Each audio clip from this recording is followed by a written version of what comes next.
महेश तपासे भी हमारे साथ हैं, राष्ट्रीय प्रवक्ता हैं एनसीपी, दूसरे वाली एनसीपी जो है शरद पवार गुट। और शरद पवार के बारे में देखिए, अब दो चाणक्यों की भी बात कर ले महेश।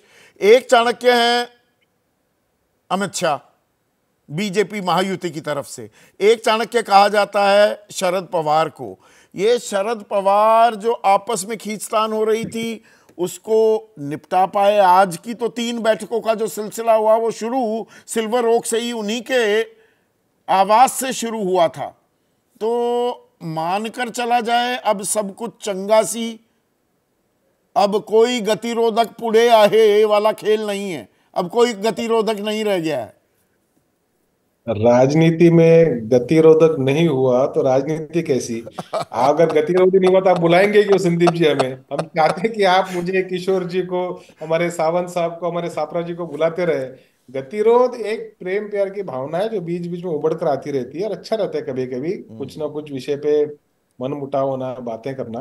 लेकिन दूसरी बात यह है कि देखिए, महाविकास आघाड़ी महाराष्ट्र बचाने के लिए कहिए। अब हमारे जो एनसीपी अजीत दादा के ग्रुप के जो मेंबर बैठे हैं, उन्होंने कहा कि इनका अभी जो नैरेटिव है वो संविधान बचाओ वाला वो नहीं चलेगा। अरे हम तो महाराष्ट्र बचाने की बात कर रहे हैं, संविधान हम फिर बचाने की कोशिश करेंगे, लेकिन अभी फिलहाल महाराष्ट्र तो बचा लें।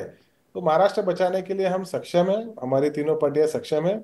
जरूर सीटों को लेके कुछ टकराव वाली भूमिका थी, लेकिन वो अपने अपने कार्यकर्ताओं का मन शांत करने के लिए। अब आप मुझे बताइए, मेरे पार्टी में अगर 50 जगहों के लिए 150 प्रत्याशी होंगे तो मैं कैसे उनको शांत कर पाऊंगा? उसी प्रकार से शिवसेना, पर अब उद्धव ठाकरे शांति जी हो गई या अभी कुछ क्रांति बाकी है? अभी अखिलेश यादव कुछ अभी साइकिल पे सिर्फ निकल ले एक ही क्रांति क्रांति करने है। के लिए, झाड़ू अभी लेकर सिर्फ आम एक ही आदमी पार्टी क्रांति निकल है। ले। अभी सिर्फ एक ही क्रांति है। 23 नवंबर को महाराष्ट्र की विधानसभा का जब चुनाव का नतीजा आएगा तब वहां महाविकास आघाड़ी सरकार में होगी। यही एक क्रांति बाकी है और उस क्रांति की तैयारी भरपूर हमारे पार्टी के माध्यम से, शिवसेना के माध्यम से और हमारी कांग्रेस पार्टी के माध्यम से चल रही है। और मैं आपको आश्वस्त करता हूं कि इस परिवर्तन की प्रतीक्षा महाराष्ट्र का बच्चा बच्चा कर रहा है, महाराष्ट्र का मतदार कर रहा है, महाराष्ट्र की जनता इस परिवर्तन की प्रतीक्षा कर महाविकास रही है। अघाड़ी में तो चलिए बात सुलझ गई है, पर अब ये इंडिया गठबंधन की मैं बात कर रहा हूं। समाजवादी पार्टी को भी ऑन बोर्ड लाने में कामयाब हो गए हैं या अभी उसका इंतजार करना पड़ेगा महेश?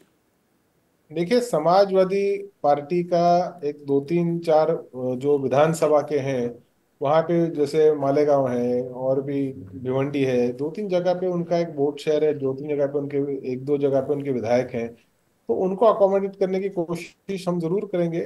आम आदमी पार्टी की तरफ से शायद इस बार झारखंड या महाराष्ट्र में उनके प्रत्याशी नहीं खड़े होंगे, ऐसी न्यूज आ रही है। हमने भी ऑनलाइन भी पढ़ा, कुछ चैनल ने भी बताया, कुछ हमारे आम आदमी पार्टी के बड़े नेता उन्होंने भी कहा कि शायद उनकी लीडरशिप नहीं चाहती कि इस बार वो महाराष्ट्र या झारखंड में अपने प्रत्याशी खड़ी करें। लेकिन समाजवादी को अकोमोडेट करने के लिए हम कोशिश करेंगे और मुझे पूरी तरह से आशा है कि एक स्मूथ ट्रांजिशन हमारे 288 सीटों स्मूथ का होगा। ट्रांजिशन होती अब दिखेगी। अब तय हो रहा है, खाका सामने आ रहा है।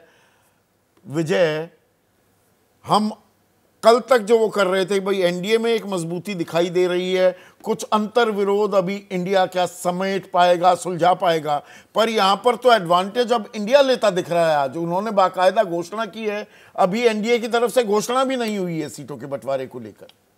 हाँ, घोषणा नहीं हुई, एडवांटेज है ही एमवीए को यदि वो घोषणा कर रहा है। वैसे अभी पूरी औपचारिक तौर पर नहीं हुई है पूरी घोषणा क्या हो रही है जैसे। और तपासे जी जो कह रहे हैं वो बात ठीक है कि स्पीड ब्रेकर्स जो है ना वो एक्सीडेंट को रोकने में मदद करते हैं कि गतिरोध हो तो थोड़ा सा दुर्घटनाएं कम होती हैं और वो एक बड़ा व्यवहारिक लग रहा है जो फॉर्मूला, खास मुंबई को लेकर। भाई 18 सीटें लड़ेगी शिवसेना, वो उनका पारंपरिक गढ़ है, और विदर्भ में जो पेंच थे तो गिव एंड टेक होता आपको दिख रहा है। हाँ, मोटे तौर पर ये ठीक है क्योंकि शिवसेना का गढ़ मुंबई माना जाता है और वहाँ वो कितना जीत सकती है वही उसकी एक ताकत है बड़ी। और विदर्भ को लेकर कांग्रेस ने बड़ा अच्छे से काम किया है, परफॉर्म किया है। एनसीपी मराठवाड़ा में जिस तरह से काम कर रही है, तो मोटे तौर पर ये एक महत्वपूर्ण है। लेकिन दोनों में जो मुख्यमंत्री को लेकर एक और अच्छी बात ये हुई है कि जो एमवीए योगी जी के फॉर्मूले बटोगे तो कटोगे को खुद ने, उन्होंने चुनाव से पहले इन्होंने अपना लिया।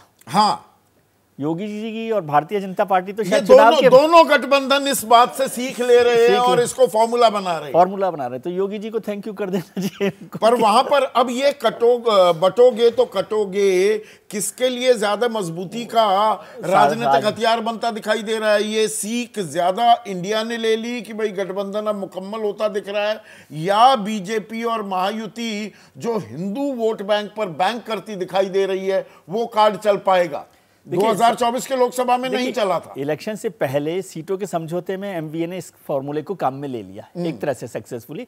अब चुनावों में कितना कर सकते हैं, क्योंकि उनको पता है कि महाराष्ट्र इतना आरक्षण जाति को लेकर बटा हुआ है, रीजन्स को लेकर बटा हुआ है कि वहां पर बिना हिंदू फॉर्मूले के उसको निकाल पाना मुश्किल काम है। हजारों की तादाद में राय भी आ रही है विजय, और हम कुछ दिखा रहे हैं। एक राय में खास और दिखाना चाहूंगा, उससे जुड़ा आखिरी सवाल भी आपके लिए यही हो जाएगा।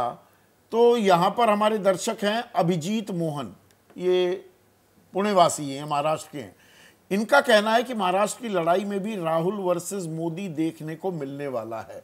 ऐसा होगा क्या? देखिए, हरियाणा में दरअसल वो राहुल वर्सेस मोदी नहीं था। महाराष्ट्र में क्या ये उद्धव वर्सेस एकनाथ शिंदे असली नकली, या प्रधानमंत्री मोदी वर्सेस राहुल गांधी? मुझे नहीं लगता कि मोदी वर्सेस राहुल गांधी लड़ाई कहां मोदी वर्सेस राहुल गांधी की चेहरे की लड़ाई नहीं है। यदि चेहरे की लड़ाई है तो वो शिंदे वर्सेस उद्धव ठाकरे हो सकती है, लेकिन उसमें दोनों सपोर्टिव पार्टी है, कांग्रेस और बीजेपी अलग अलग जगह पे। लेकिन ये मोटे तौर पर असली नकली शिंदे उद्धव ठाकरे की लड़ाई है। और जातिगत किस तरह से आरक्षण को लेकर, क्योंकि मैं बार बार इस बात पर जोर दे रहा हूँ, राहुल फॉर्मूला हरियाणा में नहीं चला। मैं राहुल वो एक जेनेरिक वर्ड यूज कर रहा हूं। ठीक है, वो क्या आपको लगता है कि महाराष्ट्र में चलेगा, या ऐसा भी हो सकता है औंधे मुंह गिरे? नहीं, इंपॉर्टेंट रोल प्ले करेगा वो, क्योंकि यहाँ पर दलित तबका भी काफी है, और यहाँ पर दलित मुस्लिम कंबाइंड है। वो बनता है या नहीं बनता है, वो इसीलिए हरियाणा से ज्यादा चिंता भारतीय जनता पार्टी को महाराष्ट्र में है।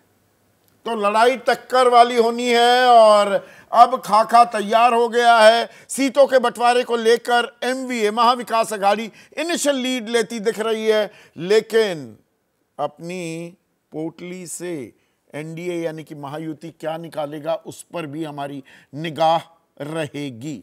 जैसे ही घड़ी का काटा दोपहर 2:30 पे आए, बबीता जी का दिल सास बहू साजिश के लिए मचल जाए। और ये है इनकी बहू, पूरे दिन ऑफिस की टेंशन हो जाए गॉन जब ये करें अपना फेवरेट शो फ्री टाइम पे ऑन। इनकी तरह आप भी देखिए अपना फेवरेट शो अपने टाइम पर, और डाउनलोड कीजिए एबीपी लाइव ऐप अपने स्मार्ट टीवी पर।